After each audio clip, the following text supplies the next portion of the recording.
Sir ஆனா இந்த ticket rate வந்து பேசணும். ஏன்னா அதுக்கு முன்னாடி பார்த்தீங்கன்னா, அந்த ஹைப்ப குடுத்ததுக்கு அப்புறமா, நார்மல் டிக்கெட் ஒரு ரூ. 240 ரூ. 230 பார்த்தோம். ரூ. 150 தான் டிக்கெட் ஆக்சுவலி. ஆனா 230, 240 இன்னைக்கு பார்த்தா 400, 500 இத தாண்டி 2500லாம் நான் கேள்விப்படும்போது ரொம்ப ஆச்சரியமா இருக்குது. இது ஒவ்வொரு வாட்டியும் இந்த பெரிய படம் வருது.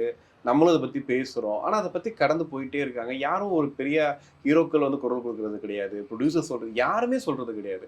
இந்த காசு எங்க போகுது அப்படிங்கிறது ஒரு பெரிய கேள்வி. பிரமாதமான ஒரு கேள்வி கேட்டீங்க. உண்மையிலேயே வரவேற்கத்தக்க இது நம்ம கூலிக்குன்னு கிடையாது இது. நீங்க பெரிய ஹீரோக்கள் படம் வந்து ரஜினி ஆகட்டும், விஜய் ஆகட்டும், அஜித் ஆகட்டும், இந்த ஹீரோக்களுடைய படம் ரிலீஸ் ஆகும்பொழுது, வெளி மார்க்கெட்டில், கள்ள மார்க்கெட்டில் 2500 முதல் 4000 வரை டிக்கெட் விற்கப்படுவதாக சொல்றப்பறம் வித்து இருக்கிறாங்க. இதுக்கு முன்னாடி. அதுக்கப்புறம் இல்லைங்க அதெல்லாம் இல்ல நாங்க கட்டுப்படுத்தியாச்சுன்னு சொன்னாலும், அந்த முதல் காட்சிய பார்க்கணும் அப்படின்ற எவ்வளோ பேர் இருப்பாங்க. இது எங்க வந்துன்னா, இந்த ஹீரோக்கள் ஏன் குரல் குடுக்க மாட்டேன்றாங்க?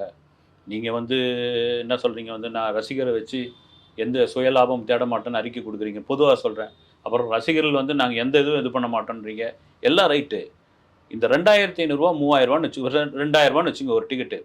ஒரு சாமானிய ரசிகன் வாங்க முடியுமா?